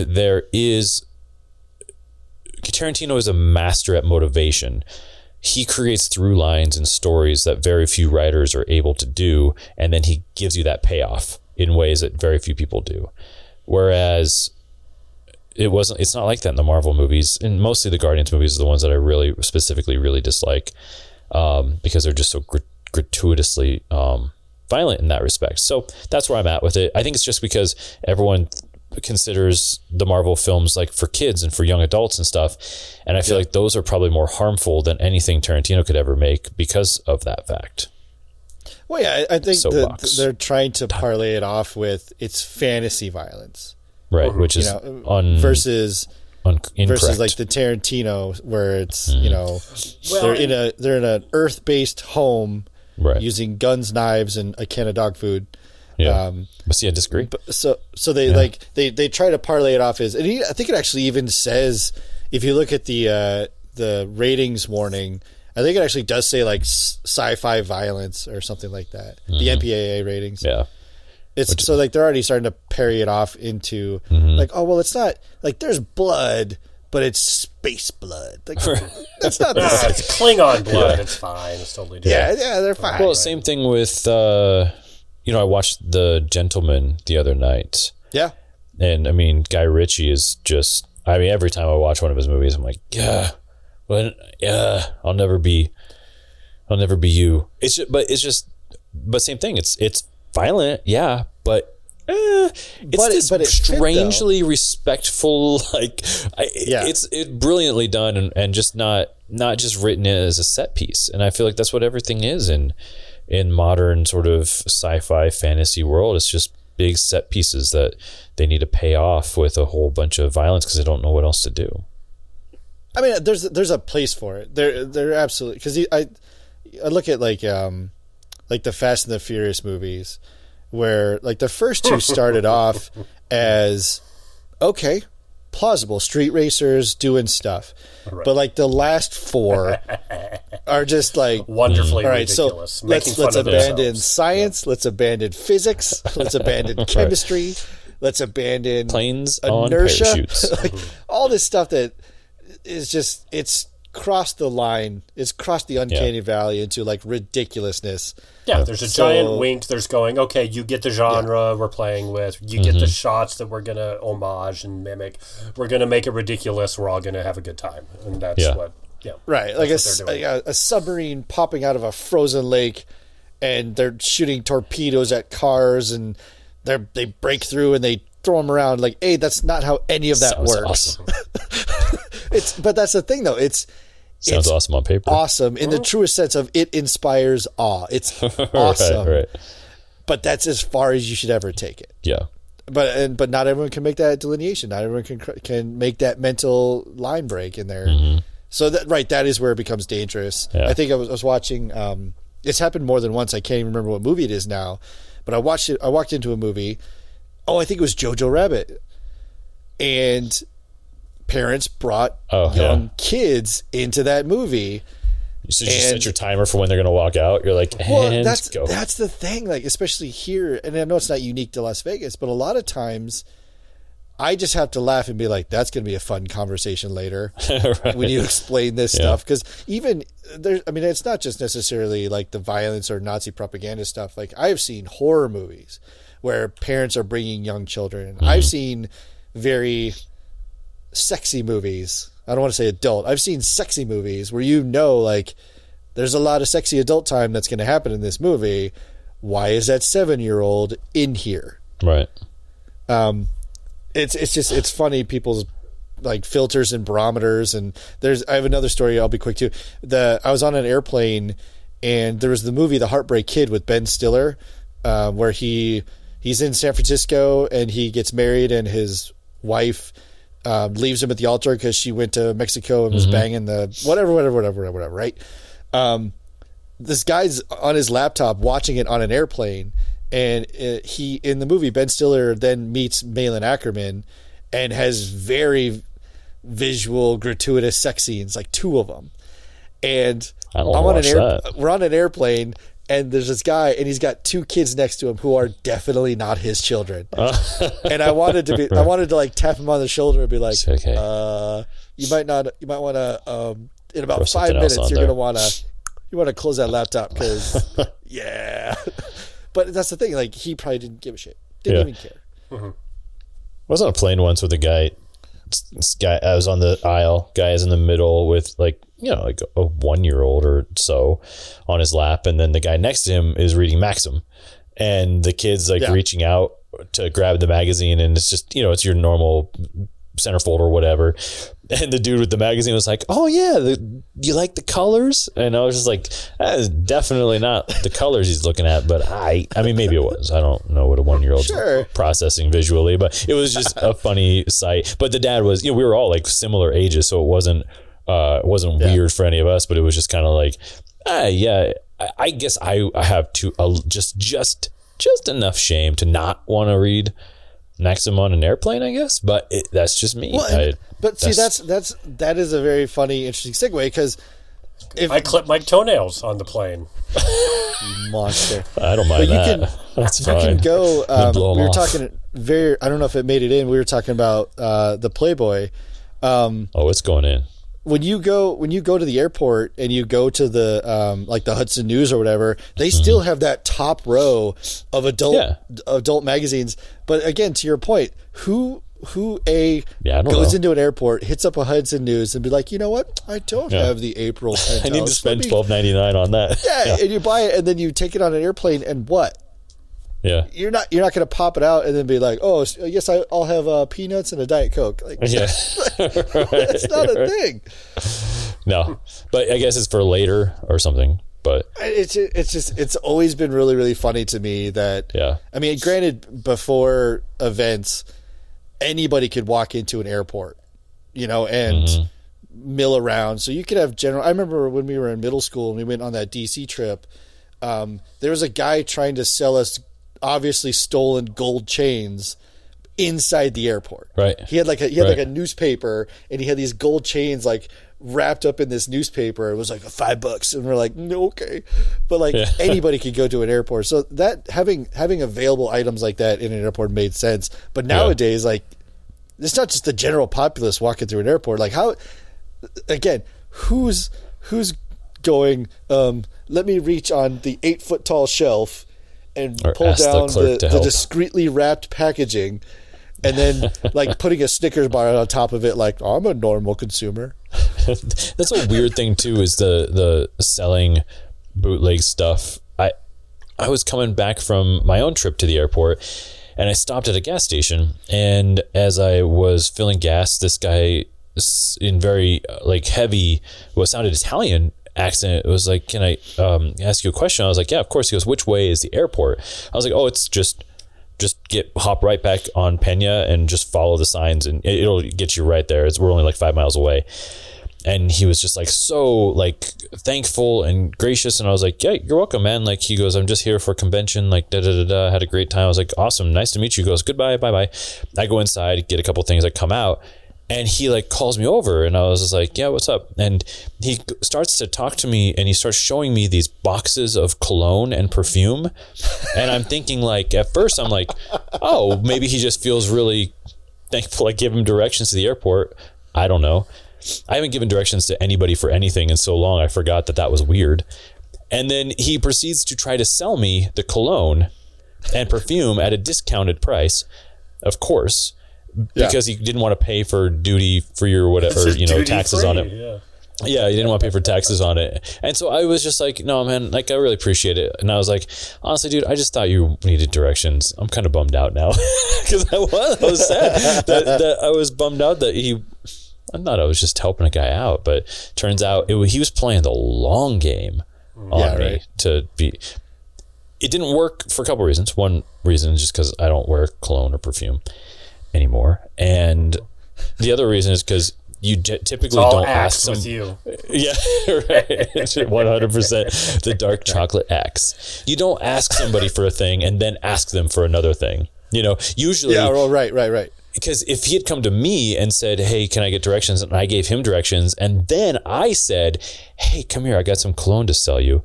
Then you've created a relationship where it's like, I gave you something. Now you give me something. Right. That would make sense. But instead, he started out with, I need a thing, and now I need another thing. It's like, at that point, then I'm just bummed out. Me. Now I know that the iPhone you have. One of my trips through Chicago, it was a late night flight. And I was in an area that wasn't like fully lit. They had everything kind of dimmed down, and I was kind of by myself. And so I'm sitting there, and this guy walked by, and he hands me a little baggie that had like an eyeglasses repair kit and a little piece of paper on it. And I was like, oh, thank you. And I took it, and then he walked away, and I just set it down right next to me. And then like 5 minutes later, he came back. He's like, I'm going to need that back. I'm like, what? He's like, I'm going to need that back. You didn't pay for that. Like, okay, here you go. Like, and then, outside the convention center. Oh, sorry, you were continuing. Well, no. So that one, it reminded me of I was in Denver going to school, and I was down on 16th Street Mall, and that little shuttle there stops, at every stop sign. Yeah. And a guy who he wasn't wearing the classic 90s like Hare Krishna type outfit, right? But yeah, close. I know what you're talking about. So he or like Harry Carey. Yeah, that's right. So he's standing next to me, and he's like, "Oh, I was wondering if I could talk to you about this thing." I'm like, "Sure." Like, I don't care. I'm an art student. Whatever, man. And so he starts talking to me, and then he hands me like the Watchtower or whatever the book is called, their little book thing. Mm-hmm. And he's like, normally people tip me, and I looked at him and I said, "Well, normally people just don't hand me things. So what do you want?" And then I got on the shuttle and it took off. That is the outside the convention center during Comic-Con last year.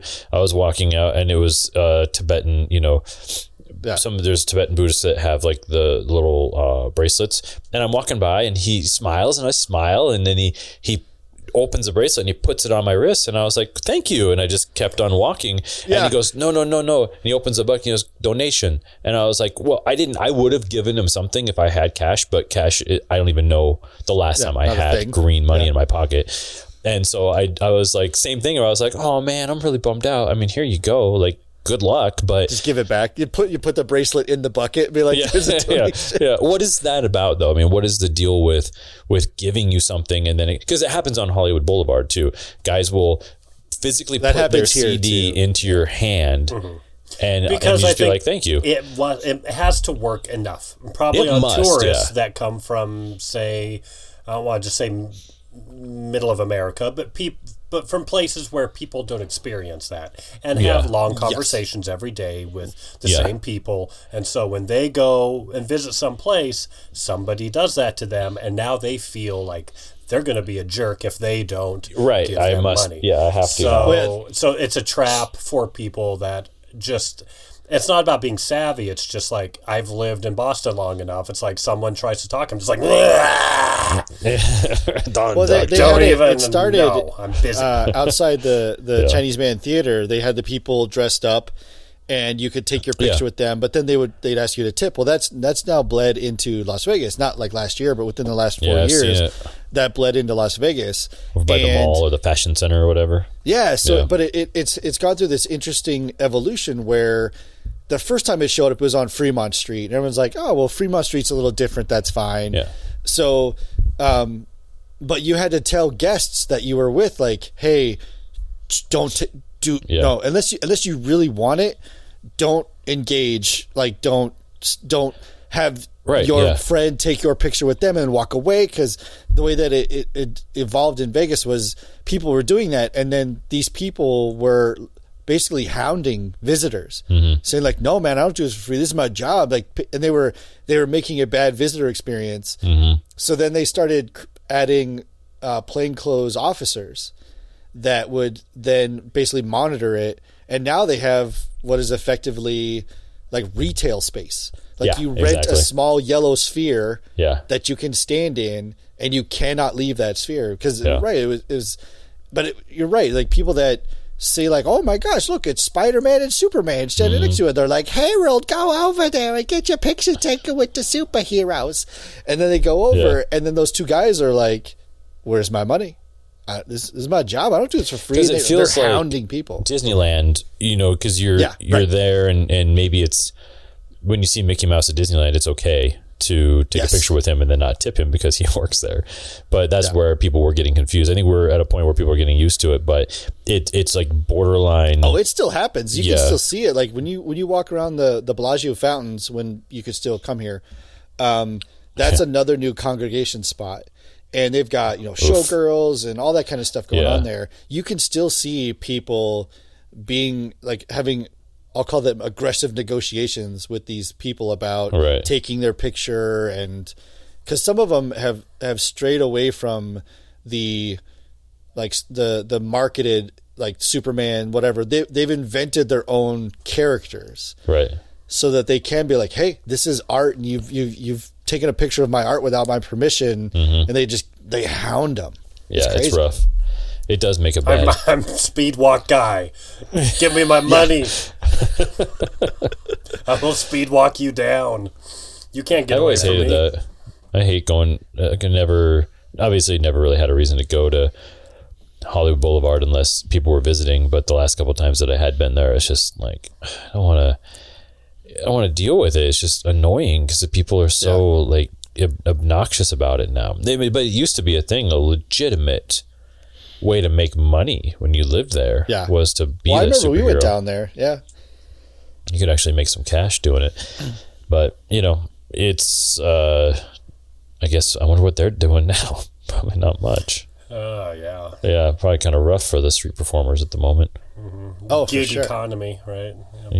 Are the like fountains and all that kind of stuff, are they still happening? I mean, is there anybody downtown Las Vegas or on the Strip or anything anymore? Well, we actually we just drove down it. Like all the giant marquee signs that used to show upcoming shows, they're not. They're all blacked out now, but they say things like, "We can't wait to see you later," or "Welcome. We'll be here to welcome you back when you can come back," and, which is great. I mean, the Win and Encore has done.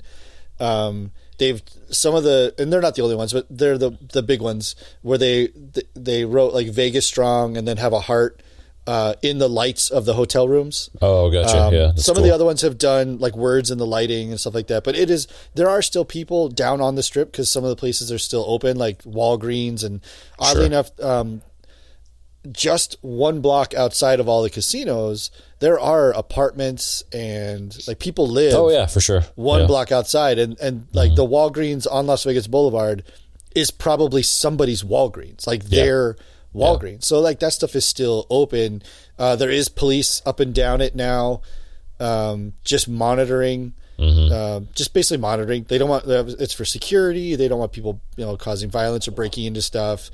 Also congregating, so they're monitoring that stuff. But it is a little eerie because you can drive from south to north, and you will get stop signs, but there's no more than like 5 cars at any given time. It's definitely uniquely interesting, which is why I guess I have the opinion that because it's such an unprecedented thing, for me it registers as an unprecedented time. Yeah, where I can imagine, like I was talking to my folks, and they're right by you in Fort Morgan there. I imagine life in Fort Morgan hasn't visually drastically changed as much as it has like here or Boston. So it might be a little harder to grab. One of the reasons too, though, that it's like that here is because this part of the world has more of that critical infrastructure and those essential things going on, being that meat packing, dairy, sugar production, all that kind of stuff happen out here. Hospital, so you're it's kind of business as usual for a lot of people, and then anyone else who still has jobs in terms of office jobs and things like that, a lot of them are working from home, so it's not that weird, it's not that different, and people have become very accustomed to the way that you go into stores. There's pretty much an in-hole and an out-hole, and you don't really, you make sure you're sanitizing when you go in, and letting people in kind of in phases. So it's good. It's very, very normal by comparison to, I think, big cities where you're seeing the real, because I was talking to one of our mutual friends, someone that we all grew up with, who lives in LA, and he was saying that, it's eerie because LA is dead quiet, but if you do go to the grocery store, it's a million-mile long line, and so everything else is shut down, but getting into the grocery stores takes you a long time. So it's like a cool club. Are there bouncers outside? The Ralph's bouncers. What are you looking to get in there? Just like milk and a loaf, that's all. You just need milk and bread. Now, buddy, sorry, can't let you in. All right, you want to grab some fruit snacks or anything like that? They'll bump up your per person item here. But it's definitely different in larger areas, I think, than here. So it's funny too, because Costco implemented a queuing system outside where they would only allow a certain number of people in. And when I first read the news on that, it's like, oh, this is going to be a nightmare. But I had to go. And so I went. And aside from the fact that I was definitely breaking the more than 10 people in an area rule, it was super efficient. Like, I'm not mad at it at all. Yeah. Like, if they just continue, if they maybe change their exterior to be a little bit more comfortable, I was not mad at that experience whatsoever, because if for all the Costco or Sam's Club people out there that go, one of the biggest pet peeves is the carts are enormous, because by design you're buying a lot of extra nonsense. Yeah. But they didn't adjust the aisles, and it's almost always a situation where there's a partner where one person is not pushing a cart and is walking everywhere, and then the other person pushing the cart is trying to navigate this sea of walkers and carts. So the fact that they had a limited entrance and exit capacity, amazing. Like, I was actually probably more efficient and faster having to wait in line and then go in and get my stuff and check out and leave than I would have been prior to this, when it was just a sea of people. So it's like that part of me is like, the line felt a little British, like, oh, we're going to queue up. It felt a little British, but I wasn't mad at the overall experience, because I think normally, like, when we go to Costco, let's just call it like an hour experience. For buying the exact same stuff, I was in and out in like 35 minutes. Yeah, it's nice. Which is it's actually working. I have to buy all my stuff at once, basically, whatever I'm getting, I'm trying to buy for the week or so. And so what it also does is it shows how much money do you really spend there, because I would go to the store 3 or 4 times a week and just pick up things as the week went along, as opposed to all at once. So when I'm doing it all at once, I'm like, oh, okay, this puts it in perspective a little bit more. Like, what am I really spending every week on food and all that stuff? So it's interesting. But it's a change. Like, the world has changed, and hopefully, what I was trying to reiterate earlier too was, like, there are policies and stuff that we can definitely adopt from here that we don't have to go back to. Obviously, like hand washing. As soon as this is over, you still have to wash your hands. Like, don't be an idiot. Wash your hands. Like, social distancing. Ugh, fine. Right. I mean, it's gonna be hard. And, like, I saw a photo of or it was a small video of people on the subway in New York City like 2 weeks ago, and it was still shoulder to shoulder nonsense. Like there's certain cities where good luck, like it's not going to work. Yeah. But that doesn't mean you can't actively try to make it work in some form or another. You know, like whether it's, I don't even know whether it's, you know, maybe not jump into the most busy cart and try to do something, or maybe walk somewhere instead, or I don't know. Like, it's going to vary, but great for me because I have a very weird phobia. This is something that I just don't know how to. I can deal with a lot in my life, but something Rubber that ducks. if I know what's that. Rubber duckies. Yes. If I'm going to have to shake your hand, my hands get sweaty. My palms get sweaty. Like it's a weird in anticipation of it coming. Yeah, in anticipation of shaking your hand. Spaghetti. So I get palm spaghetti. You have okay. Yeah. So this is working great for me because I don't have to. And shaking hands, like I'm fine with that going away. Yeah. So it's really nice. So I might just want to just continue the elbow bump. Or just a fist bump. I might go full on Howie Mandel. Hey, bud. Boom. Hey bud. I love that people are like, we got to do an elbow bump. Like, I think at that point, we can just retire the whole thing. Like, do we really? All touching. Who needs? Oh, I still got to do something. Okay, fine. Physical contact, Right. Yeah, like, okay, foot to foot. Yeah, we're 6 feet apart. You know, it's like, how about just nothing? It's fine. Yeah. Yeah, well, no fist bumps for us because we're living in a virtual world. Oh, fist bumps. I know fist bumps became not lame for like 10 seconds during the beginning that's all of I'm going this. to do from now on. Oh, God, they suck. They're so stupid. Or not just a fist bump, but when you get the meaty part of the hand together. That's the one I like. It's like the side bump. The meat on meat. That's the bump going forward from now on. It's funny you have the handshake phobia. I don't have a phobia of it, but it always happens to me where I try to not look at the person's hand. I try not to look at their hand. I try to make like eye contact with it. And then but what ends up happening is I slap in the face. Is I end up short because of my glasses. I end up short, and then they just grab like my fingers. Get the and weird do the knuckles. finger shake, and you're just like, you have to look them in the eye and be like, yeah, damn it. That's a rough one. And then I've tried to like, that last little push. Try to push it in. Yeah, all the way.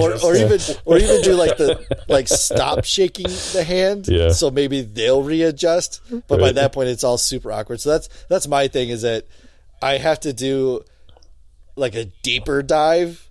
Like I have to commit to the handshake. And try to like really thrust through the initial try to grip, right? Yeah, so you can get it in there. That's my thing. Never shake my hand.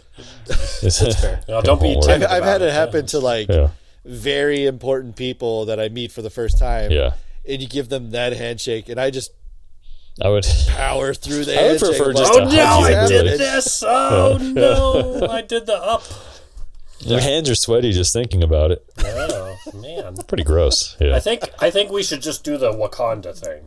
Oh, I like that. I think that's just what we should all do. That sounds good. Just because it's not cultural appropriation if it's a made up place. Right. That's true. I agree. That was the whitest. Yeah, I know. I love it. I'm gonna try that one out with my black friend. I'm gonna see what he thinks about it. Like, shut up. It'll be like that SNL skit. No, don't do that. Don't do that. Never talk again. Wakanda forever. Don't do it. Stop it. Well, folks, thanks for joining Wakanda. us. God, the second they opened up their country, and then I know. global Then pandemic. it all goes. Oh, it is. Maybe it's their fault. Yeah, right. Yeah, They're the only ones who could save us. That's the truth. Come on, See, Shuri. there's another one Where's your though. There's cure? another one. I think it's a cool movie. It's Black Panther? very violent. Very, very violent. Wow. Yeah. Yeah, not a fan. It's like it's just a little too grumpy. I don't know. The rhino. What's that? The rhino attacks. Yeah. I don't know. That level, that type of violence just isn't my thing, I guess. You know. It's okay. But yeah. Yeah, but Tarantino. Well, okay. We're done. But he keeps it really graphic. is the one thing he does with his violence. He doesn't cheat it out, where, like what you're saying about these other movies, you're not really seeing it beyond, they're getting killed, but it keeps it very light and fluffy. And you're like, no. Where him, it's like, he blows up someone's head, it's over the top and ridiculous. But it is over the top, and it doesn't seem real.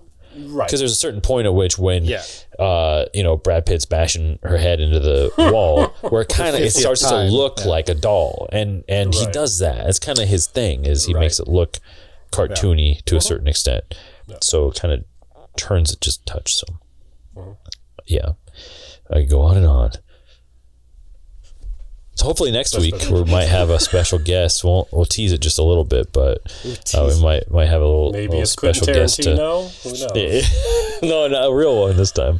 Yeah, I'm just gonna have to find out if we can get Quentin on here. Viewership. I mean, now's the time. So many bored people out there. What's he got going on? Yeah, he can't have much going on. That's for sure. We might have to have more guests. That'd be kind of fun, actually. Have some people in the biz and jump on and talk to us from their perspective. Be kind of fun. Yeah. See how it goes. I'm for it. Well, thanks for listening, everyone. Take care, and we'll hopefully have a guest on next week. Either way, we're gonna be here next week. We're gonna give you something to listen to. We're not sure what it is yet, but we'll figure it out. Right. Bye-bye. Bye-bye. And cut. And scene. Oh, should I start recording? So funny, Eric.